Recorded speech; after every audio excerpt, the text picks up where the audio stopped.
وحده لا شريك له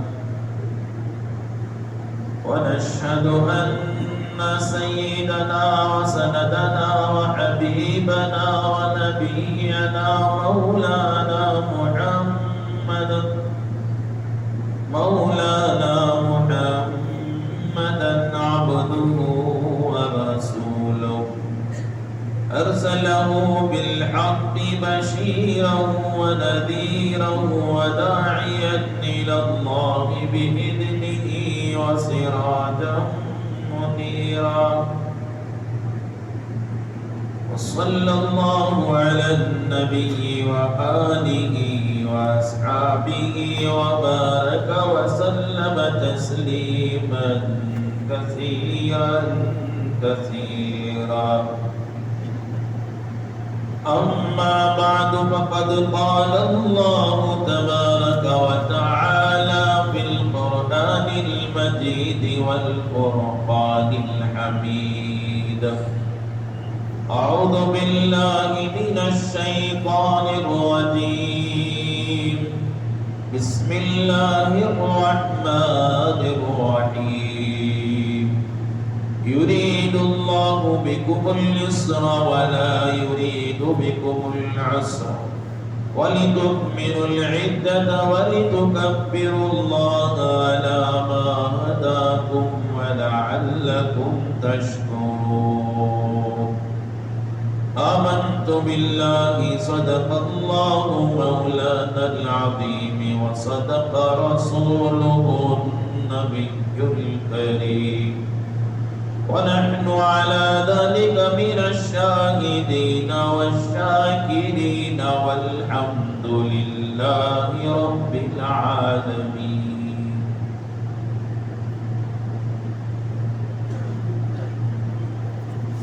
قابل احترام بزرگوں،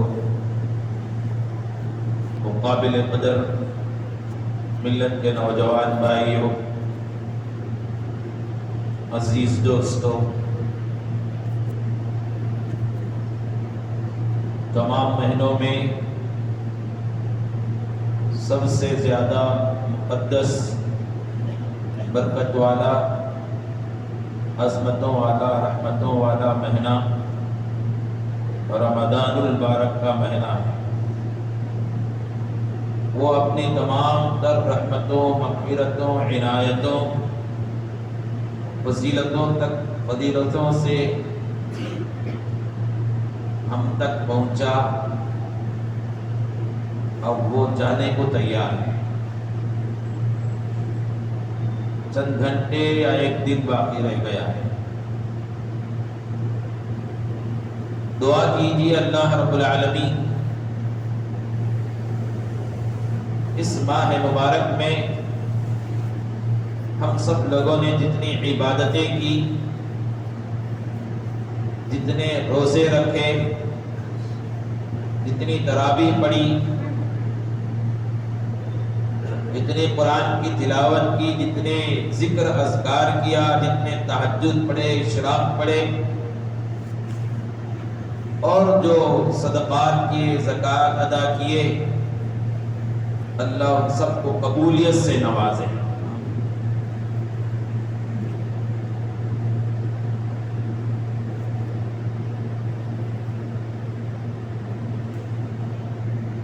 آج یہ رمضان مبارک کے مہینے کا آخری جمعہ ہے.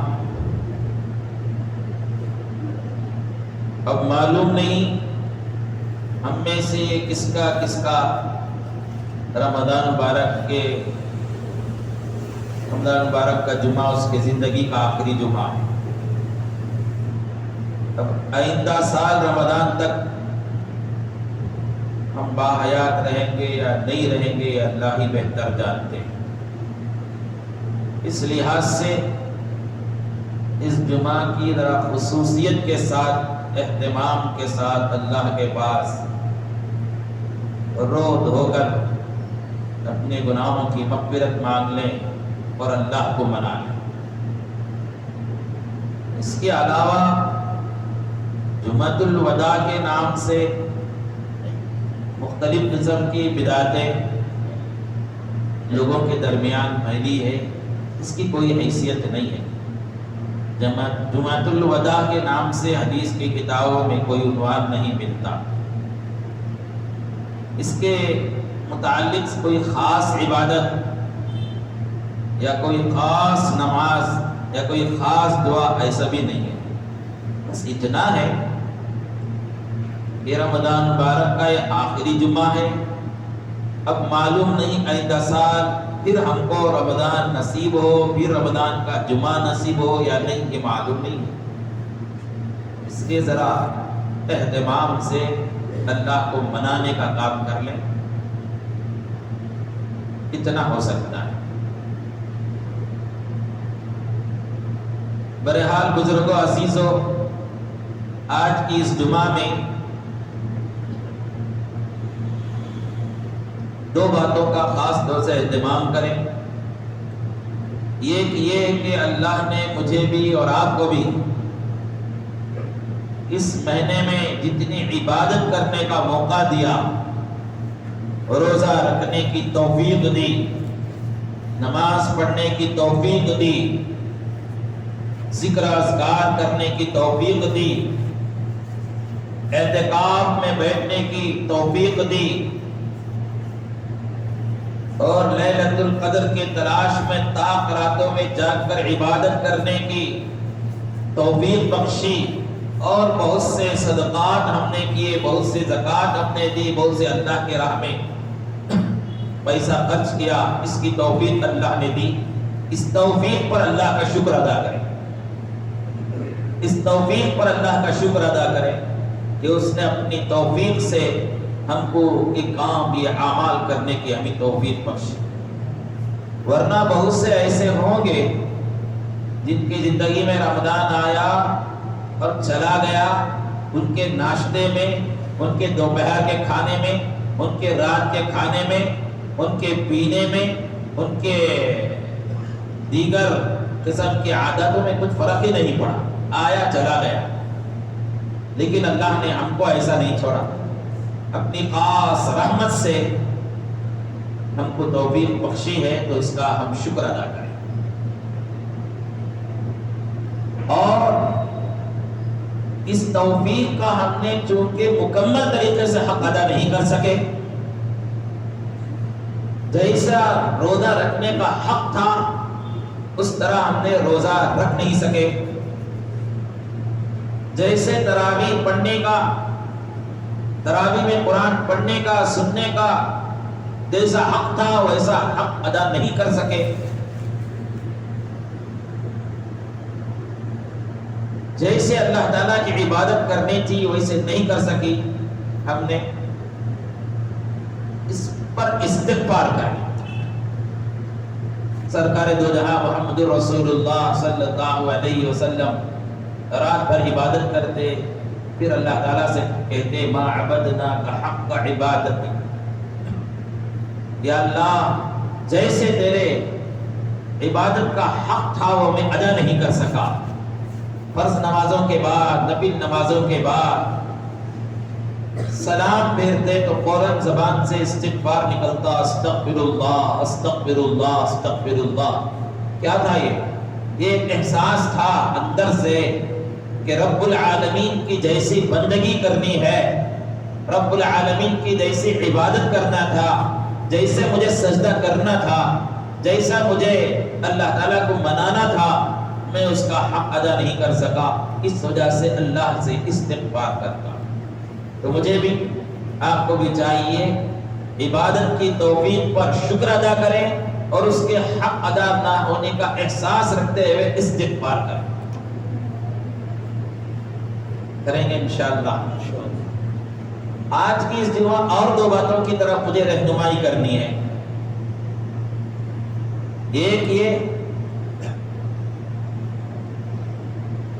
صدقۃ الفطر سے متعلق رہنمائی کرنی ہے، اور دوسرا عید سے پہلے والی رات کو لیلۃ الجائزہ کہا جاتا ہے، انعام والی رات۔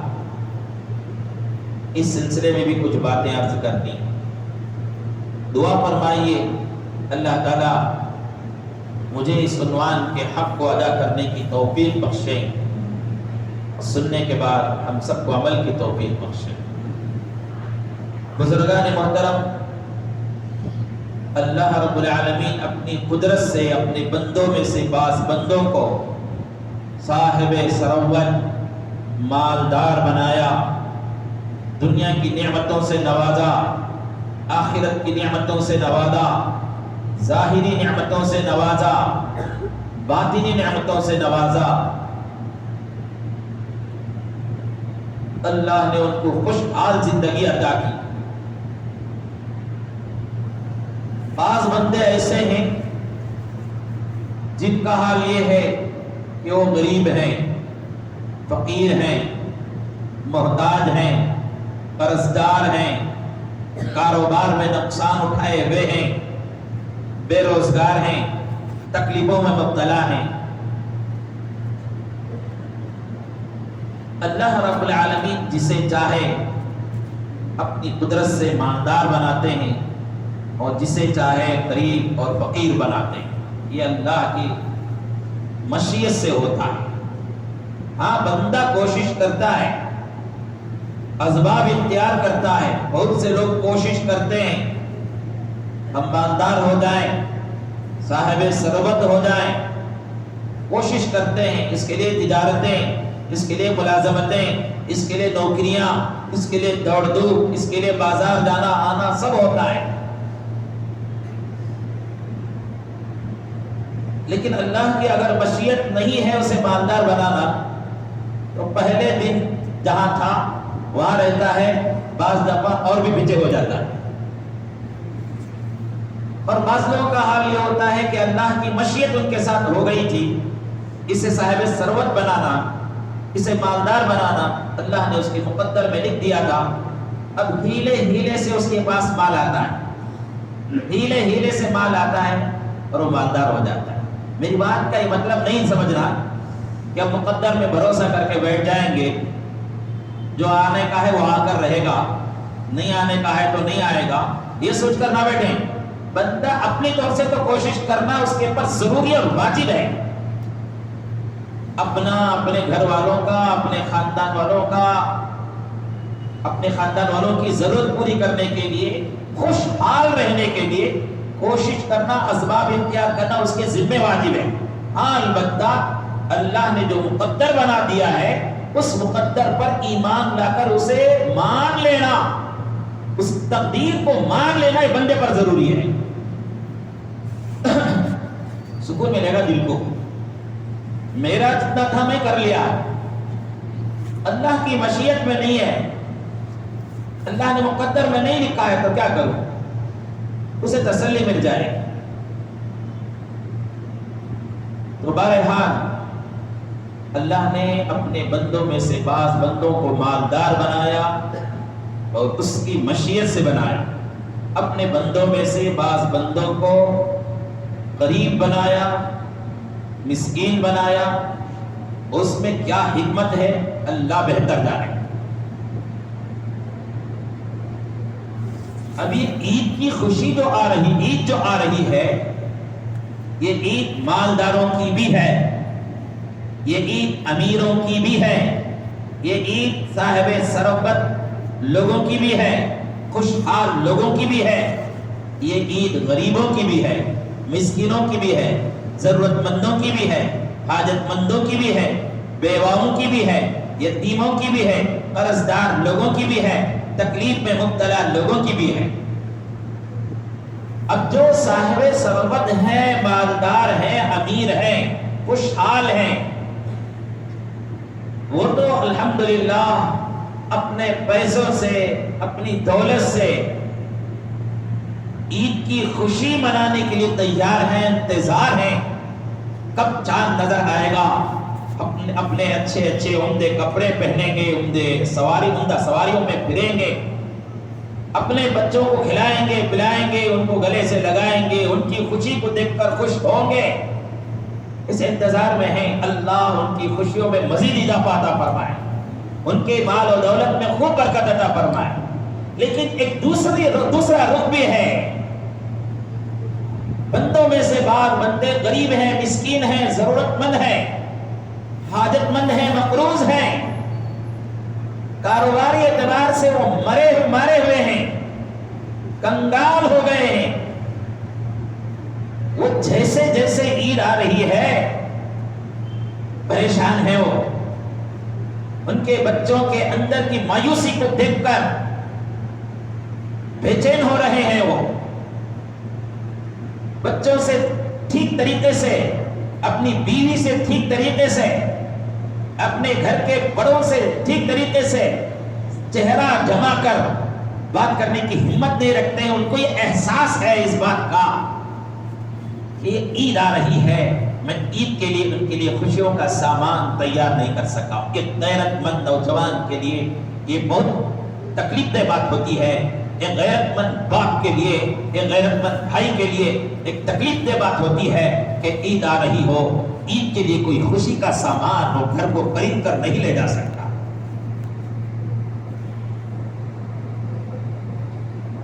مذہب اسلام کا انسانوں پر بہت بڑا احسان ہے۔ کسی مذہب میں اس طرح کی رہنمائی، اس طرح کی ہدایت نہیں ہوگی امت کے مالداروں سے یہ کہا گیا ہو کہ عید کی خوشیاں منانے کے لیے عیدگاہ جانے سے پہلے خاندان کے، محلے کے غریب اور مسکینوں کا خیال کر کے جاؤ، ضرورت مندوں کا خیال کر کے جاؤ۔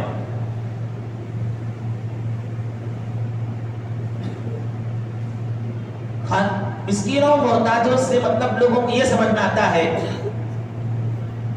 جو راستے میں مانگنے والے مل جاتے ہیں، جو گڑ گڑا کر آپ کے سامنے ہاتھ پھیلاتے ہیں، ان کو مسکین محتاج سمجھ کر دے دیتے ہیں، دیجیے ان کو بھی، ہم نہیں روکتے۔ بیچارے اپنی شرم کو، حیا کو طاق پر رکھ کر آ کر آپ کے سامنے ہاتھ پھیلاتے ہیں۔ ہو سکتا ہے وہ محتاج ہوں گے، لیکن اس کے علاوہ آپ کے خاندان میں، آپ کے محلے میں، آپ کے مذہب میں، آپ کی قوم میں کچھ نوجوان ایسے ہیں، کچھ مرد ایسے ہیں، کچھ عورتیں ایسے ہیں جن کو ہاتھ پھیلانے نہیں آتا، ان کو مانگنے نہیں آتا، وہ قسمت کے مارے ہوئے ہیں، وہ پریشان حال ہیں، ان کو تو تنہائی میں بیٹھ کر آنسو بہانا تو آتا ہے، لوگوں کے سامنے آنسو بہا کر لوگوں کے سامنے دامن پھیلانا نہیں آتا۔ میرے عزیز و بزرگوں، ہمارا مذہب یہ تعلیم دیتا ہے لِلْفُقَرَاءِ الَّذِينَ أُحْصِرُوا فِي سَبِيلِ اللَّهِ لَا يَسْتَطِيعُونَ ضَرْبًا فِي الْأَرْضِ يَحْسَبُهُمُ الْجَاهِلُ أَغْنِيَاءَ مِنَ التَّعَفُّفِ تَعْرِفُهُمْ بِسِيمَاهُمْ لَا يَسْأَلُونَ النَّاسَ إِلْحَافًا۔ کچھ فقراء، کچھ مساکین، کچھ ضرورت مند، کچھ حاجت مند، کچھ قرضدار ایسے ہیں جو تمہارے سامنے ہاتھ پھیلا کر یجمان کر کے نہیں آئیں گے۔ وہ غیرت مند ہیں، اللہ کا حکم ہے ایسے لوگوں کو پہچان کر، ایسے لوگوں کو ڈھونڈ کر ان کی مدد کرو، ان کی ضرورت پوری کرو۔ تم کو پکا معلوم ہے یہ مقروض ہے، یہ حاجت مند ہے، ضرورت مند ہے، تو آپ اپنی زکات کی رقم سے، اپنے صدقۃ الفطر کی رقم سے، اپنے ہدیے، اپنے تحفوں سے اس کی مدد کرو۔ قسم خدا کہ تم زمین میں اس غریب کی مدد کرو گے جو لوگوں کے سامنے ہاتھ نہیں پھیلاتا، اللہ عرش میں فرشتوں کے سامنے فخر کرے گے۔ اس بندے کو دیکھو، اس بندے کو دیکھو، حاجت مند ہے، ضرورت مند ہے، لوگوں کے سامنے ہاتھ نہیں پھیلاتا، اور اس بندے کو دیکھو، اس کے پاس مانگنے کے لیے نہیں آیا، اس کے پاس آ کر فقیری کا اظہار نہیں کیا، لیکن پھر بھی تلاش کر کے جا رہا ہے۔ ایسوں کو تلاش کرو، خاندان میں مل جائیں گے آپ کو، محلے میں مل جائیں گے آپ کو۔ یہ بہت آسان ہے، چلتے پھرتے لوگوں کو اسے 10 روپے دے دیا، اسے 50 روپے دے دیا، اسے 100 روپے دے دیا، یہ کوئی مسئلہ نہیں ہے۔ مسئلہ تو یہ ہے، ضرورت تو اس بات کی ہے کہ جس کو قرآن میں تعریف کی گئی، جن فقراء کی نشاندہی قرآن میں کی گئی، جن کے بارے میں قرآن نے کہا لا يسألون الناس الحافا، وہ ہاتھ پھیلاتے ہیں، البتہ یہ ہے تعرفهم بسیماہم، ان کی پہچان ہو جائے گی ان کے چہرے کے ٹینشن سے، ان کی پہچان ہو جائے گی ان کے چہرے کے آزردگی سے، ان کی پہچان ہو جائے گی ان کی پریشانی سے، ان کی پہچان ہو جائے گی ان کے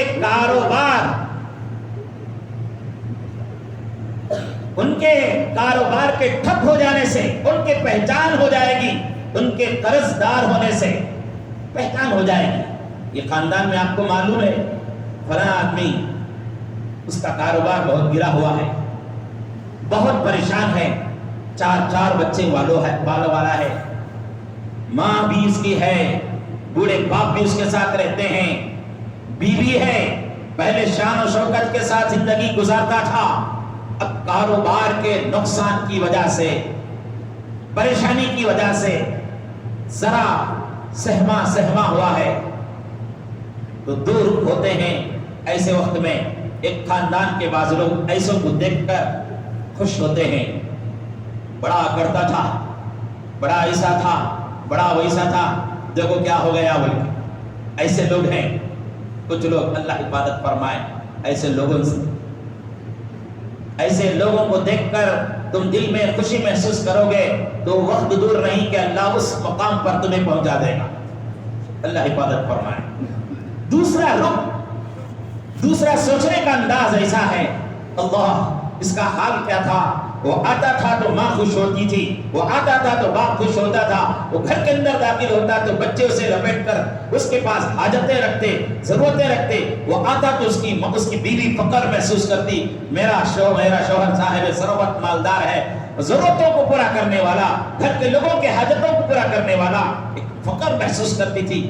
آج اس آدمی کا حال تکلیف میں مبتلا ہے، غم میں مبتلا ہے، وہ پریشان ہے، ایسے کو تلاش کر کے اس کے ہاتھ میں لے جا کر آپ کی زکوٰۃ کی رقم ہی صحیح بھائی، آپ کی صدقۃ الفطر کے پیسے ہی صحیح، آپ اس کے ہاتھ میں 15,000 20,000 10,000 آپ اپنی طاقت کے مطابق اسے دے دو، ایک اچھی رقم دے دو، کم از کم عید کے 1 دن 2 دن ذرا خوشی سے گزار لیں، ذرا بھی بچوں کے سامنے اسے شرمندگی محسوس نہ ہو۔ ایک غیرت مند شوہر کو مالی اعتبار سے کمزور ہونے کے بعد سب سے زیادہ شرمندگی جو ہوتی ہے اس کی بیوی اس کے بچوں کے ساتھ ہوتی ہے، سمجھے، بہت زیادہ اسے شرمندگی ہوتی ہے۔ پہلے ہاتھ بھر کے لے جاتا تھا، خالی ہاتھ جاتے ہوئے لوگوں کو کچھ بھی بول لے گا، وہ لوگوں کو اور دوستوں کے پاس کچھ بھی بول لے گا، نہیں جی ایسا ہوں سب بول لے گا، اور جھوٹی شان کے لیے اچھے کپڑے بھی کڑکدار لباس بھی پہن لے گا، لیکن گھر میں آتے ہوئے سب کو معلوم ہے اس کا حال۔ تو ایسوں کی مدد کیجیے۔ سرکار دو جہاں محمد الرسول اللہ صلی اللہ علیہ وسلم نے صدقۃ الفطر کا نظام مذہب اسلام کے طرف سے، اللہ کے طرف سے امت مسلمہ کو دیا۔ ایک رہنمائی ہے، ایک صرف اشارہ ہے۔ صدقۃ الفطر کا پیسہ ہوتا کتنا ہے؟ ایک آدمی کے طرف سے 75 روپے 100 روپے ہے، آپ 5 آدمی 500 روپے کسی کو دیں گے تو کیا ہوگا؟ اس سے ہو سکتا ہے وہ راستے میں ملنے والے فقراء وہ خوش ہو جائیں گے۔ یہ صرف اس کے ذریعے احساس، غریب کا تمہیں احساس دلانا ہے۔ تمہارے خاندان میں ایسے لوگ ہیں، تم جو کھجور سے اگر دیں گے تو 1 سے 100 روپے 75 روپے ہوں گے، آپ کھجور سے صدقۃ الفطر نکالو، آپ جو کشمش سے مرقع سے نکالو، ریٹ اس کا 1000 روپے ہو جائے گا، 1500 روپے ہو جائے گا ایک آدمی کا صدقۃ الفطر۔ اب 5 آدمی 10 آدمی ہیں گھر میں، سب کا ملا کر 10,000 روپے تمہارے خاندان کے کسی ایسے ضرورت مند آدمی کو آپ پہنچا کر آؤ۔ بولنے کی ضرورت نہیں ہے، یہ صدقۃ الفطر کا پیسہ ہے، یہ زکوٰۃ کی رقم ہے، یہ بولنے کی ضرورت نہیں۔ آپ کو معلوم ہے اتنا تو ہونا ضروری ہے، آپ کو معلوم ہے پکا تو آپ اس کے ہاتھ میں پہنچا کر آ جائیے، خوشی خوشی سے وہ عید کر لے گا۔ سرکار دو جہاں محمد رسول اللہ صلی اللہ علیہ وسلم نے فرمایا صدقۃ الفطر روزوں میں کمی کوتاہی کا کفارہ ہے. روزہ جیسا رکھنا تھا ہم رکھ نہیں سکے, اس میں کچھ کمیاں ہو گئی, کچھ خلوص میں کمی ہو گئی, کچھ اہتمام میں کچھ کمی ہو گئی, کچھ نظروں کی حفاظت میں کمی ہو گئی, کچھ کان کی حفاظت میں کمی ہو گئی, کچھ عبادت میں کمی ہو گئی, تو اس کمی کا کفارہ سرکار دو جہاں محمد رسول اللہ صلی اللہ علیہ وسلم صدقۃ الفطر کے ذریعہ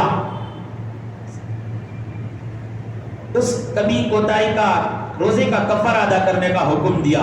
یہاں روزے کا کفارہ, روزے کی کمی کوتاہی کا کفارہ ہو رہا ہے, اور ادھر ایک ضرورت مند کے حاجت مند کی ضرورت پوری ہو رہی ہے. رسول اللہ صلی اللہ علیہ وسلم نے فرمایا عیدگاہ جانے سے پہلے یہ کام کر کے جائیں امت کے مالدار, صاحب ثروت لوگ یہ کام کر کے جائیں, ورنہ بہت ہی خراب لگے گا اللہ رب العالمین کی بارگاہ میں یہ بات کہ ہم اچھے ہیں, کھا رہے ہیں, پی رہے ہیں, ہمارے بچوں کو لے کر ہم جا رہے ہیں عیدگاہ کی طرف, اور وہی ہماری بہن کے بچے, وہی ہمارے بھائی کے بچے, وہی ہمارے پڑوس کے بچے, وہی ہمارے خاندان کے دوسرے پریشان ہیں, ان کو کپڑے نہیں ہیں, ان کے لیے صحیح انتظام نہیں ہے. تو میرے عزیز اور بزرگوں اپنے ذمے ضروری کر لیں, اگر آپ صاحب ثروت ہیں, مالدار ہیں, تو ضروری کر لیں کہ ہمارے بچوں کے ساتھ خاندان اور قوم کے چند یتیم بچوں کو بھی ہم کپڑے دلائیں گے. ہماری بیوی کے ساتھ خاندان اور محلے کے, قوم کے کچھ بیوہ عورتوں کو بھی کپڑا دلائیں گے. اپنے اوپر واجب کر لیں, ہمارے ماں باپ کے ساتھ دوسرے بے سہارا گھوڑوں کا بھی انتظام کریں گے. کپڑے پر بات یاد آئی, کپڑا ایسا دیں جسے وہ پہن کر وہ خوشی محسوس کریں, جیسے کپڑے تمہاری اولاد کو پہناتے ہو, جیسے کپڑے تمہاری بیویوں کو پہناتے ہو, ویسے عمدہ کپڑا ان کو دلائیں. وہ عمدہ کپڑا خرید نہیں سکتے, تم صاحب ثروت ہیں, مالدار ہیں, آپ دے سکتے ہیں تو وہ پہنیں گے. 15 آدمی کو دینے کے بجائے 5 آدمی کو دو, اچھا نظام دے کر دو. عمدہ کپڑا پہنیں گے, خوشی محسوس کریں گے, ان کا احساس ہوگا ہم نے زندگی میں ایسا کپڑا نہیں پہنا, فلاں کی طرف سے یہ ملا ہے, دل سے دعائیں ملے. یہ کیا نظام بنا کر رکھا ہے. بڑے بڑے دکانوں کو گئے تو زکات کے کپڑے بول کے جگہ لے کر کے رہتے ہیں. مالدار جا کو سیدھا وہ غریب کے وہ زکات کے کپڑے لے کر آتے, لے کر کو بانٹ دو. وہ بھی کیا کرے گا بیچارہ یا بیچاری مجبوری میں لے لیتے ہیں, وہ ان کو نہیں پہنتے, وہ بھی نہیں پہنتے. یہ سب غلط طریقے ہیں. آپ کے اندر بھی دل ہے, ان کے اندر بھی دل ہے, آپ کو بھی خواہش ہے, ان کو بھی خواہش ہے, جائز خواہش کرنے کی سب کو اجازت ہے. تو آپ جب عمدہ کپڑے پہنتے ہیں تو ان کو بھی عمدہ کپڑا دیو نا. یہ تفریق کیوں کرتے ہیں؟ تو بہرحال عیدگاہ جانے سے پہلے, کل ہوگی عید ہماری انشاءاللہ, یا ہو سکتا ہے پرسوں والے دن ہو, رات کو فیصلہ ہوگا مغرب میں. آپ ذرا اب بیٹھ کر سوچیں میرے خاندان میں کون بچے یتیم ہیں, میرے خاندان میں کون بیوہ ہیں, میرے خاندان میں بوڑھے ہیں, کون بے سہارا ہیں. ذرا دل ہمت کر کے آپ جو ہے ان کی ضرورت کو پورا کرنے کا ٹھان لیں. آج ان کے جائز خواہش کو پورا کرنے کا, ان کو خوش کرنے کا. یتیم کے اوپر ہاتھ رکھیں گے تو اس کے بدن پر جتنے بال ہیں اللہ تعالیٰ اتنے نیکیاں اسے عطا کریں گے. اس کی کفالت کو لے لیں گے. سرکار دو جہاں محمد رسول اللہ صلی اللہ علیہ وسلم نے فرمایا میں اور وہ جنت میں اس طرح رہیں گے. زمین میں وہ گھر اللہ کو سب سے زیادہ پسندیدہ ہے جس گھر میں یتیم کی پرورش ہوتی ہو اور اسے عزت کے ساتھ, عظمت کے ساتھ رکھا جاتا ہو. ایسا نہیں کہ رکھ لیے سر پہ بوجھ ہے, اور اسے ہر نچلا کام اسی کو دیا جائے اور اسے نفرت سے دیکھا جائے, اسے جملے کسے جائیں. ایسے گھر نہیں. یتیم کو رکھتے ہیں تو عزت کے ساتھ رکھو, عظمت کے ساتھ رکھو, اچھی نظر سے دیکھو, محبت کی نظر سے دیکھو, شفقت کی نظر سے دیکھو. اللہ رب العالمین جب بھی تم یتیم کو شفقت سے دیکھو گے, اللہ تم پر شفقت سے دیکھے گا. جب بھی تم عزت اور عظمت کی نظر سے اسے دیکھو گے, اللہ تمہیں عزت اور عظمت کی بلندیوں پر پہنچائے گا.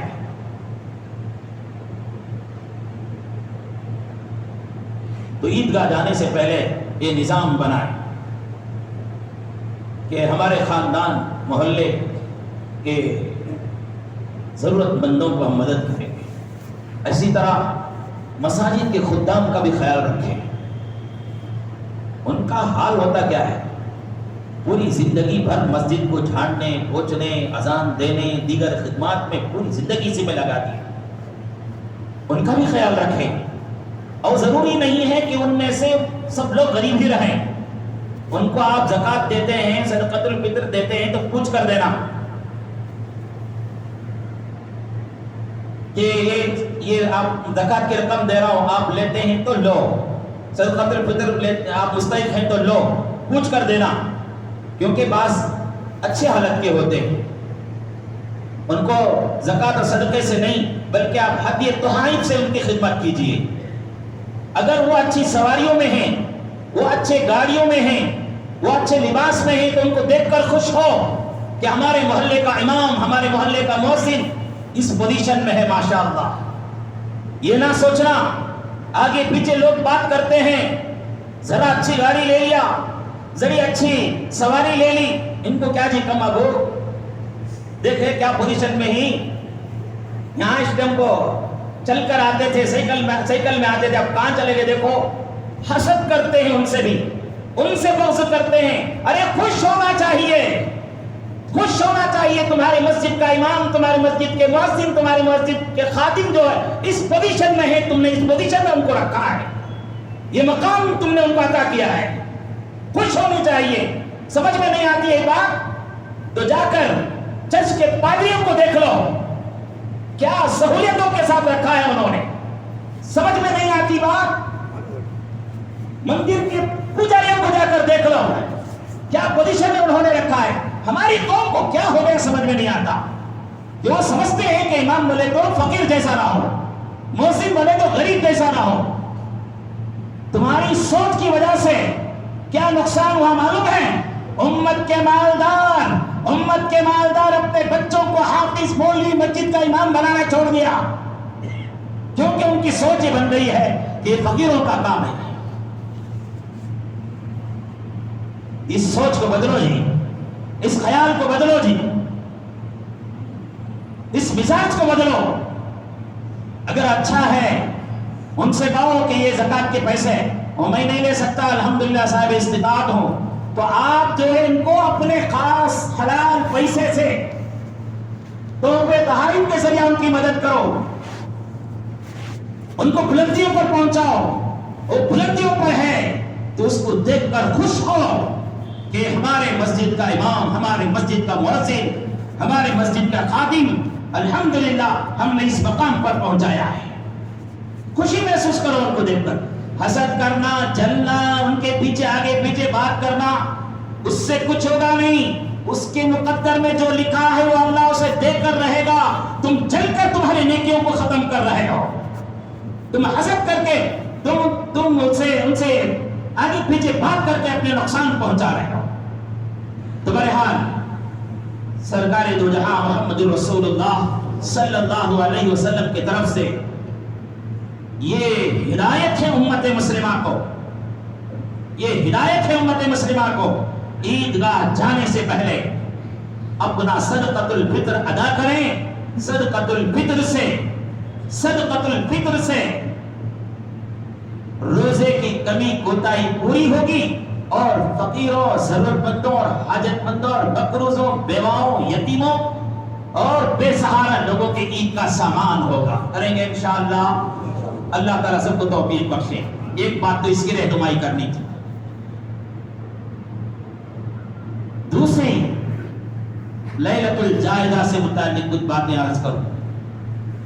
چاند نظر آتے ہی اس مغرب سے لے کر فجر تک کی جو رات ہوتی ہے، ممکن ہے وہ آج کی رات ہو یا کل کی رات ہو، اسے لیلۃ الجائزہ کہا جاتا ہے۔ کیا کہا جاتا ہے؟ لیلۃ الجائزہ کہا جاتا ہے۔ کیا مطلب؟ انعام والی رات، جیسا عید الفطر انعام والا دن ہے، اسی طرح اس کی رات جو ہے انعام والی رات ہوتی ہے۔ یہاں انعام دیا جاتا ہے، کس کو دیا جاتا ہے؟ جو اس رات کی قدر کرے، جو اس رات کی قدر کرے۔ اس رات کی قدر کیا ہے؟ لیلۃ الجائزہ کی قدر کیا ہے؟ وہ اس رات کو عبادتوں میں گزارے۔ ظاہر ہے پورا رمضان عبادت میں گزارا ہے، اعتکاف میں بیٹھا ہے، اب کی رات میں بھی عبادت میں بیٹھ جاؤ، ذکر کر لے بیٹھ جاؤ، سبحان اللہ پڑھ لے بیٹھ جاؤ، الحمدللہ پڑھ لے بیٹھ جاؤ، بھلے تو ذرا بعض لوگوں کو بوجھ معلوم ہوتا ہوگا، تو ان کے لیے کم از کم اتنا ضروری ہے، ان کے لیے اگر آپ پوری رات نہیں بیٹھتے ہیں نہ کو بیٹھے ہو۔ کچھ بندے ایسے ہو گئے تو بس ہے، قوم کے کچھ بندے کچھ بندیاں آج کی رات میں لیلۃ الجائزہ کی رات میں بیٹھ کر اللہ کو منا لیں، پوری قوم کے لیے انعام کا مستحق بنا دیں تو کافی ہے وہ۔ لیکن ہر مسلمان مرد اور عورت پر اتنا تو ضروری ہے کہ اس لیلۃ الجائزہ کی رات میں نمازوں کو قربان نہ کریں۔ عشاء کی نماز جماعت کے ساتھ پڑھیں، فجر کی نماز جماعت کے ساتھ پڑھیں، اس پوری رات میں 4 رکعت تہجد کی نماز پڑھ لیں، اس پوری رات میں تہجد کی 4 رکعت نماز پڑھ لیں۔ کیا ایسا کر سکتے نہیں؟ کیا نہیں کر سکتے؟ آرام سے کر سکتے، انشاءاللہ قدر ہو جائے گی لیلۃ الجائزہ، کیونکہ حدیث کے کتاب میں آتا ہے، سرکار دو جہاں محمد رسول اللہ صلی اللہ علیہ وسلم نے فرمایا، جو شخص عشاء کی نماز جماعت کے ساتھ پڑھ لیا آدھی رات کی عبادت اسے مل گئی، اور جس نے فجر کی نماز جماعت کے ساتھ پڑھ لیا باقی آدھی رات کا ثواب اسے مل گیا۔ تو اتنا تو کر لیں گے نا، تہجد کی 4 رکعت نماز پڑھ لو، اور کسی قسم کے گناہ میں ملوث نہ ہو، کسی قسم کے گناہ میں ملوث نہ ہو۔ انعام کی رات ہے، اللہ کی طرف سے انعام کون سا ہے؟ مغفرت والا انعام۔ تمہارے میرے نامہ اعمال میں جو گناہ لکھے ہوئے ہیں اس گناہ کو معاف کیے جانے والی رات ہے، تو اس میں پھر ایک کوئی گناہ کریں گے کیا؟ لیکن افسوس کے ساتھ مجھے کہنا پڑتا ہے، 2-4 باتوں کی حقیقت کہہ کر اپنی بات کو ختم کروں۔ افسوس کے ساتھ کہنا پڑتا ہے، عید کی رات ہمارا حال کیا ہوتا ہے؟ عید کی رات ہمارا حال کیا ہوتا ہے؟ کچھ لوگوں کا حال تو یہ ہے، دکانوں میں ٹوٹ پڑتے ہیں کپڑے خریدنے کے لیے، گوشت خریدنے کے لیے، سودے کی دکانوں میں خریدنے کے لیے ٹوٹ پڑتے ہیں۔ خریدیے ضرورت کی چیزیں، کل عید ہے، ضرورت ہے یہ سب چیزیں۔ میں نہیں کہتا کہ آپ گوشت خریدو نہیں، میں نہیں کہتا کہ کپڑے خریدو نہیں، میں نہیں کہتا کہ سودے کی دکانوں میں جا کر سودا خریدو نہیں، ترکاری خریدو نہیں۔ ارے یہ سب ضرورت کی چیزیں خریدیں گے نہیں تو عید کیسے ہوگی؟ خریدو یہ سبھی، لیکن یہ خرید کے وقت اللہ کا حکم نہ ٹوٹے، اس کی وجہ سے نمازوں کی قربانی، نمازوں کا جنازہ نہ اٹھے۔ چاند دیکھتے ہی خریدنے کے لیے ایسا نکل پڑے جہاں دیکھو وہاں ہجوم، جہاں دیکھو وہاں مجمع، لوگوں کا ایسا رش، خریدنے کے لیے بازار جانے شرم آ جاتی ہے۔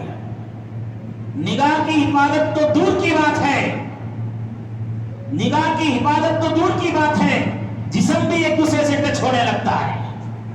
یہ حال ہے، جاؤ بازاروں کا حال دیکھ لو، اللہ حفاظت فرمائے۔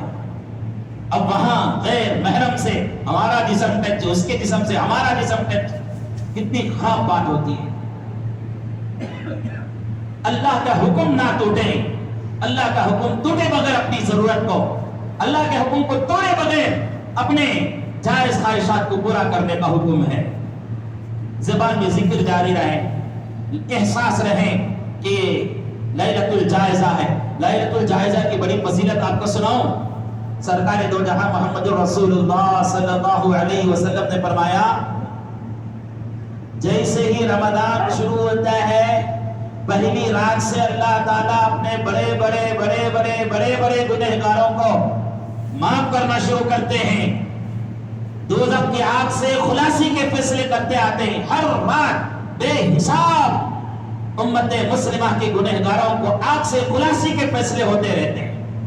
یہاں تک کہ جب آخری رات آتی ہے, لیلۃ الجائزہ کی رات آتی ہے, تو پہلے دن سے پہلی رات سے لے کر 29 رات تک, پہلی رات سے لے کر 30 رات تک جتنے لوگوں کو گناہ جہنم کی آگ سے خلاصی کے فیصلہ کیا تھا, ایک ہی رات میں اس سے بھی زیادہ لوگوں کی خلاصی کا فیصلہ ہوتا ہے. اور یہ جہنم کے خلاصی کا فیصلہ ہو رہا ہے, اور اس وقت ہم اللہ کے حکموں کو توڑتے رہیں, دعا کرتے رہیں, یا اللہ اگر رمضان کی راتوں میں اتفاق سے میرا نمبر دوزخ سے آگ سے خلاصی کا نہیں آیا تھا, تو یہ اللہ یہ رات میں محروم نہ فرما, یہ رات میں محروم نہ فرما. اللہ سے دعا کرتے رہے. ہو سکا تو 1 گھنٹہ 2 گھنٹے اس میں لگا لو, تہجد پڑھ لو, عبادت میں لگ جاؤ, کچھ جائز خواہش بھی پوری کرے, کچھ ضرورت بھی پوری کرے. یہ تو دنیا ہوئی. آخرت کی اصل ضرورت ہے, قبر کی اصل ضرورت ہے, جہاں ہمیشہ زندگی گزارنا ہے, 1.5-2 گھنٹے اس میں بھی لگا. کہاں ایسا ہوتا ہے؟ اچھے لوگ جو رمضان بھر عبادت میں رہے, پابندی سے رہے, چاند دیکھتے ہی آزاد ہو گئے. ہاں شیطان آزاد ہوا, یہ سمجھتے ہیں کہ ہم بھی آزاد ہو گئے. عبادتیں تو دور کی بات, نماز فرض نمازیں بھی چھوٹ رہے. دکانوں والوں کا حال دیکھو, دکانوں والوں سے میں مشورہ دوں گا, چاہے وہ گوشت کی دکان والے ہو, آج بہت مصروف رہتے ہیں گوشت کی دکان والے, پورا محلہ ان کے اوپر ٹوٹتا ہے. بیچارہ ان کے ہاتھ پیر کیا جواب دیتے ہوں گے, کیسے تکلیف میں ہوں گے, وہ بہتر جانے. ان کے لیے بھی مشورہ دیتا ہوں. کپڑوں کی دکان والوں کو ہی مشورہ دیتا ہوں, سودے کی دکان والوں کو ہی مشورہ دیتا ہوں, اس پر عمل کرو. تمہاری رات بھر جاگ کر عبادت کرنے سے, رات بھر جاگ کر بیپار کرنے سے, وہ بیپار جو عبادتوں میں بدل جائے. آپ جو ہے عشاء کی نماز, مغرب کی نماز پڑھو, عشاء کی نماز پڑھو, مغرب عشاء کے درمیان بیپار کرو, نہیں روک رہے. عشاء کی نماز پڑھو, عشاء کے بعد بھی بیپار میں لگے رہو. کپڑوں کی تجارت ہے, لگو. گوشت کی دکان ہے, ذرا وقت نکال کر آؤ جی, ذرا وقت نکال کر آؤ نا. کتنا وقت لگے گا؟ 10 منٹ لگے گا. آئے گا آپ کے پاس خریدنے کے لیے جو آ رہا وہ بھی مسلمان ہی تو ہے, آج مسلمان ہی تو آئے گا. آپ شکر بن کر کے نماز کو آؤ, تمہارے طرف سے اسے بھی ہدایت مل جائے گی. فجر کی نماز تک چلتا ہے تو فجر کی نماز تک چلا کر پھر فجر کی نماز پڑھ لو. بیچ میں سبحان اللہ الحمدللہ ذکر جاری رکھو. انشاءاللہ یہ تمہاری تجارت کرنا رات بھر عبادتوں میں ہو جائے گا, عابدوں میں تمہارا شمار ہوگا. تم تو اپنے آپ کو تاجروں میں شمار کرتے ہیں. مغرب کی نماز پڑھ لیے, عشاء کی نماز پڑھ لیے, فجر کی نماز جماعت کے ساتھ پڑھ لیے, اب بیچ میں بیپار کرتے رہے, بیچ میں سبحان اللہ الحمدللہ یاد جب آیا تب کہتے رہے. آپ کا شمار اللہ رب العالمین کی بارگاہ میں عابدوں میں, عبادت گزاروں میں ہوگا. لیکن ہوتا کام ایسا مشغول عشاء کی نماز, گاہکوں کو مال دکھانے میں, مال دینے میں ایسا لگے عشاء کی نماز کا وقت کب آیا کب گیا معلوم نہیں. اب اس کے بعد فجر ہونے اتنی تھکان کہ بیٹھا سو گیا, فجر بھی چھوٹ گئی. اللہ حفاظت کرے, ایسا ہرگز نہ کیجیے. کریں گے انشاءاللہ جو لوگ بھی عبادت گزار, کہ ان کو اپنے تاجر اپنے آپ کو عبادت گزاروں میں شمار کرنا ہے, اسے کام کر لیں. دوسرے لوگوں کا, کچھ لوگوں کا حال ہے آج کی راتوں میں کچھ بھی کام نہیں, گاڑیاں لے کر پھرتے رہو, ادھر سے ادھر, ادھر سے ادھر پھرتے رہو, پورا وقت ضائع کرتے ہیں. کچھ خریدنا ہے کیا بھائی؟ خریدنا بھی نہیں ہے اسے. خریدنا ہے کیا؟ خریدنا بھی نہیں ہے. بیکار پھر رہا ہے. اس اللہ کے بندے کو ذرا ادھر ادھر جاتے ہو مسجد میں بھی آ کر ایک 2 رکعت پڑھ لو. 2 رکعت نماز پڑھ کر اللہ کو بھی ایک آدھا گھنٹہ بنا لو. آج حجام کے شاپوں میں جا کر دیکھو, کٹنگ کے شاپوں میں کیوں لگی ہوئی ہے. سب کو نوشا بننا ہے. آج بنو نوشا. لیکن میں بتاؤں, اللہ کے دربار میں وہ آدمی نوشا ہوگا جس کے اللہ کے طرف سے یہ کہہ دیا جائے عیدگاہ میں, جا آج تیری مغفرت ہو گئی. جسے یہ کہہ دیا گیا وہ حقیقت میں نوشا ہے. 90 سال کا تو ہندے ہونے, حقیقت میں کیا ہے؟ وہ نوشا ہے جسے اللہ کی طرف سے کہہ دیا ہے. اور اللہ کے واسطے یہ کٹنگ جو کرتے ہیں نا, یہ کٹنگ اللہ کے حکموں کے خلاف نہ ہو. سادی سیدھی رکھو. کیا کٹنگ کا حساب نکلا ہے آج کل؟ پورا بال یہاں اڑ گیا, اوپر رکھ لیے گھوڑے کے بال کی طرح, اور بھی ذرا نیچے اتر کر بولے تو دوسرے جانور کی طرح دکھتا ہے ان کا سر. اسٹائل آ گیا. کیا کہتے ہو فلاں کرکٹ کھلاڑی ایسا کرتا ہے, کیا بھائی فلاں فلم اسٹار ایسا کرتا ہے, ہمیں بھی کرتے. تمہارا نبی کیسا کرتا تھا, صحابہ کیسے کرتے تھے, ویسا کرو. ویسا بھی نہیں ہوتا ہے تو کم از کم سادی سیدھی غیروں کی مشابہت اختیار نہ کرو. کیونکہ حدیث میں آتا ہے من تشبہ بقوم فہو منہم, جو جس کی مشابہت اختیار کرے گا.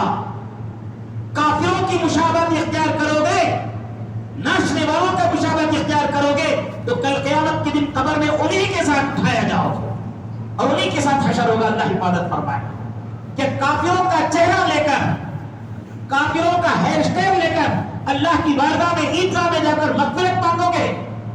توبہ کیجئے اس عمل سے. نوشا بننا ہے بنو, پاک صاف ہونا ہے بنو, لیکن اللہ کے حکموں کو توڑنے والا ہے. اسی طرح عورتیں بھی زینت اختیار کرتی ہیں, کرنے کی اجازت ہے ان کو. مہندیاں لگاتی ہیں, اجازت ہے ان کو. لیکن اس کی وجہ سے بیوٹی پارلر کو جانا, اس وجہ سے غیر محرموں کے پاس جا کر اپنے ہاتھ دے دینا. بہت سے ہمارے پاس رپورٹ آتے ہیں, بعض دفعہ لے جا کر بتانے کی بھی کوشش کرتے ہیں لوگ, دیکھو مسلمان بچیوں کا حال کیا ہو گیا. دور دور سے لوگ آتے ہیں, دور دوسری ریاستوں سے آتے ہیں. کیا واسطے آتے ہیں؟ مسلمانوں کی عید کے زمانے میں مسلمان بچیاں, لڑکیاں, عورتیں مہندیاں لگاتے ہیں. ان کو مہندیاں لگانے کے لیے لوگ آتے ہیں. ان کی فیس بھی آسمان کو چھوتی ہے. کہ فیس کا چھوڑو, جنازہ نکلے تو اس کا فرق نہیں. اپنی نوجوان بیوی کو, اپنی نوجوان بیٹی کو, اپنی نوجوان بہن کو غیروں کے پاس بھیج کر بازو کھول کر اس کے سامنے بٹھا دیتا ہے. شرم نہیں آتی, غیرت نہیں آتی. مہندی کا اسٹائل یہاں انگلی سے لے کر گول تک آ گیا ہے. اب وہ گول کھول کے اس کے سامنے بیٹھتی ہے. لے جانے والا کون؟ مرد, شوہر لے جانے والا. لے جانے والا کون؟ گھر کا مرد بنا لے جانے والا. کتنی شرم کی بات ہے. اللہ کے روئے نے ایسے مردوں کو دیوس کہا ہے, اور دیوس کے معنی ڈکشنری میں دیکھو نامرد کہا گیا. بالکل نامرد ہی ہے وہ. ان کو کیسے غیرت نہیں بڑھتی, کیسے ان کو حمیت نہیں بڑھتی معلوم ہے. ان کی بہن, بیوی, بیٹی کو غیر مردنی یا بازو چھوئیں اور مہندی لگائیں, اپنا ہاتھ دے کر اس کے ران کے اوپر رکھ لے کر مہندی چھڑائیں, اسے غیرت نہیں بڑھتی ہے تو اور اسے کیا کہنا چاہتا. بہرحال آج کے بیان کا خلاصہ یہ ہے کہ 2 چیزوں کا اہتمام کرنا ہے. ایک یہ کہ عیدگاہ جانے سے پہلے صدقۃ الفطر ادا کر کے اپنے روزوں کی کمی کوتاہی کا کفارہ ادا کریں. انشاءاللہ اس کے ذریعہ فقیروں, مسکینوں, ضرورت مندوں, حاجت مندوں, بیواؤں, یتیموں کی عید کا سامان بنے گا. اور ایک فہرست تیار کریں. میں کتنے آدمیوں کو, ہمارے خاندان کے, میں اپنے ضرورت مندوں کو, اپنے محلے کے کتنے آدمیوں کو میں عید کا سامان دوں گا. یہ تیار کریں. رسول اللہ صلی اللہ علیہ وسلم کی یہ سنت ہے. رسول اللہ صلی اللہ علیہ وسلم کی یہ سنت ہے. رسول اللہ صلی اللہ علیہ وسلم عیدگاہ جانے سے پہلے اپنے خاندان, اپنے محلے, اپنے پڑوسیوں کے عید کے سامان کی تیاری کا نظام بناتے تھے. ایک تو یہ کرنا ہے. دوسرا لیلۃ الجائزہ, یعنی کل عید ہے وہ تو آج جو رات ہوتی ہے اس رات کو اللہ کی مرضی کے خلاف نہ گزارو. ویسے تو زندگی کبھی بھی نہیں گزارنا ہے اللہ کی مرضی کے خلاف، ذرا کم از کم انعام لینے کے لیے جا رہے ہیں تو اس رات میں بھی کم از کم اہتمام نہیں. تو اس دن مغرب عشاء کی نماز، فجر کی نماز ہر تاجر، ہر ملازم، ہر مسلمان، ہر مرد، ہر عورت پڑھیں تاکہ صحیح عید کی خوشیاں اللہ کے دربار میں ہمیں مل سکیں.